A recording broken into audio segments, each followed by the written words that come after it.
Milly, vous nous parlez donc aujourd'hui de l'éducation financière dès le plus jeune âge. Alors j'en suis convaincue, l'école du futur commence à la maison. Selon une enquête menée par l'Institut d'études et marketing d'opinion CSA, 91% des jeunes de 15 à 17 ans ont déjà un compte bancaire ou un livret, 61% ont une carte bancaire et 75% reçoivent de l'argent de poche, en moyenne 36 euros par mois. L'éducation financière dès le plus jeune âge, c'est donc un enjeu important. Effectivement. Alors, Milly, pourquoi est-il important d'éduquer financièrement les enfants dès le plus jeune âge et surtout quel rôle cela joue-t-il dans le développement de leur intelligence financière? L'éducation financière, c'est comme enseigner une langue. Plus tôt les enfants commencent, plus ils maîtriseront les compétences financières. Il est possible de réaliser des activités autour de l'argent adaptées à toutes les tranches d'âge. Quand les enfants sont petits, il est possible de leur confier quelques pièces en leur demandant qu'est-ce qu'il est possible d'acheter avec ce montant, ou encore leur demander de payer en caisse, récupérer la monnaie, ou même leur montrer comment économiser des petites sommes avec une tirelire. L'objectif avec les enfants, c'est véritablement de créer une connexion directe entre l'effort, l'épargne et l'atteinte d'un objectif.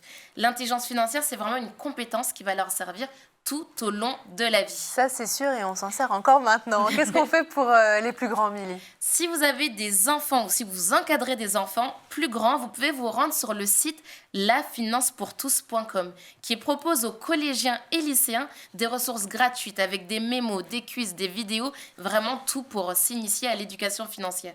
Et pour tous les étudiants de l'enseignement supérieur, vous pouvez participer au Grand Prix 2024 de la finance pour tous. Il vous suffit pour cela de proposer des solutions innovantes pour financer la transition écologique. Les participations se font jusqu'au 11 mars 2024 et vous pouvez remporter jusqu'à 2 000 euros. Effectivement, très belle opportunité. Alors, dans quelle mesure, Milly, les écoles sont-elles responsables de l'éducation financière des élèves et quelle est aussi la responsabilité des parents? La responsabilité est bien évidemment partagée. Les parents jouent un rôle crucial. C'est pourquoi il est important d'avoir des discussions ouvertes à la maison sur l'argent, les choix financiers, la gestion budgétaire au quotidien. On peut aussi faire des jeux à la maison comme les Monopoly et la classique Bonne Paye. Qu'on adore. Voilà. Les écoles ont également un rôle clé car ils sont en charge de délivrer des savoirs fondamentaux dans l'objectif de réduire les inégalités d'éducation. Une collaboration étroite entre les deux parties est donc clé pour former des individus financièrement responsables.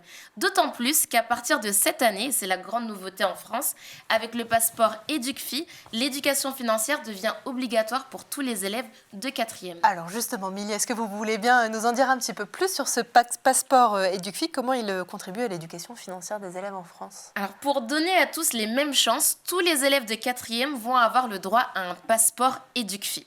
Comme le présente le Parisien, c'est une sensibilisation aux questions budgétaires qui se déroulera entre le 18 et 23 mars dans le cadre de la semaine de l'éducation financière. Pendant 2 heures, le professeur principal de chaque classe va animer une présentation sous forme de diapositives et de vidéos devant les élèves avant qu'ils puissent répondre à un quiz qui va leur permettre d'avoir le fameux passeport EducFi. Alors, qu'est-ce qu'on peut faire justement pour aller un tout petit peu plus loin que cette séance de 2 heures sur l'éducation financière? C'est là où les EdTech entrent en jeu. Pour ne citer que quelques exemples, avec Clézy Junior, vos enfants de 3 à 18 ans peuvent suivre des ateliers en présentiel ou en visioconférence sur l'intelligence financière accompagnés par un coach.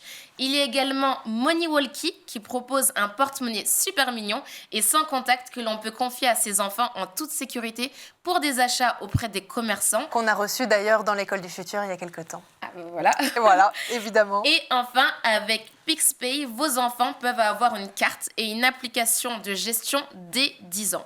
Donc en conclusion, n'oubliez pas que l'école du futur commence à la maison. La collaboration entre l'école et les parents est cruciale pour préparer nos enfants à devenir des adultes financièrement responsables. Et l'école du futur, Milly, elle s'invente aussi tous les jours avec vous et ici en plateau sur le plateau de l'école du futur sur School TV.